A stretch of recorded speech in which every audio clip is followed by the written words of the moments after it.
It has been just over a month now since Johan Sebastián Guerrero was killed by ICE agents in Biddeford.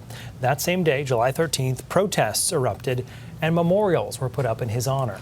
Last week, the Jersey barriers at Mechanics Park came down. With them, the McArthur Library began preserving what was left behind.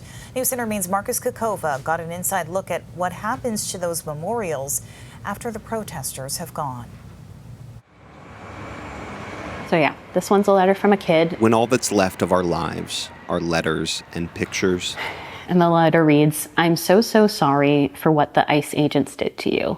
Rose Dion is one of the people who pick up the pieces. Your family is going to miss you forever, all caps. I bet you had a wonderful family, and you still do. You were not deserved to be killed.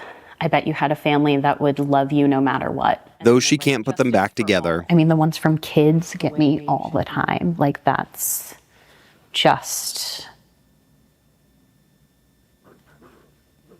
you know,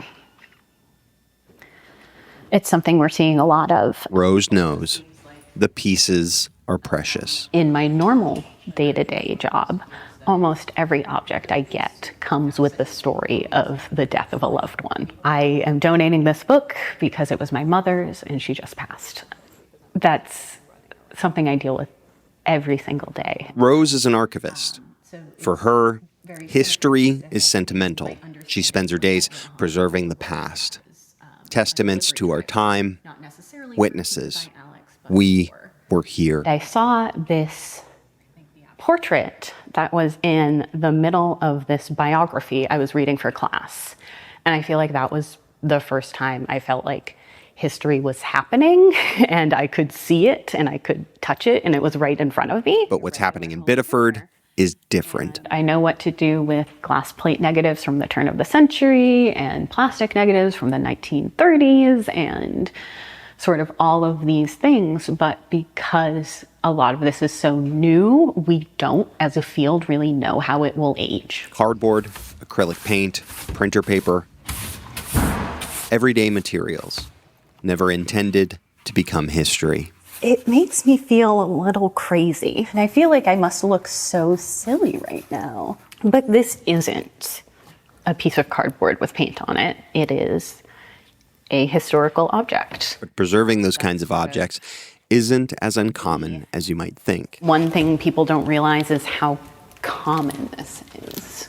I've been getting a lot of help from other archivists really all over the country who have dealt with similar spontaneous memorials. Spontaneous memorials. History made with no time to look back. It's almost working backwards. We're seeing the objects being created right now. And so I really felt a lot of urgency to save them. These objects, their haste, their impermanence, carry the record that someone named Johan lived, died, and was missed. If I had just moved here from another planet, I would still see the emotions that are happening in this community because of this event. So it's hard not to let them affect you or seep into the work.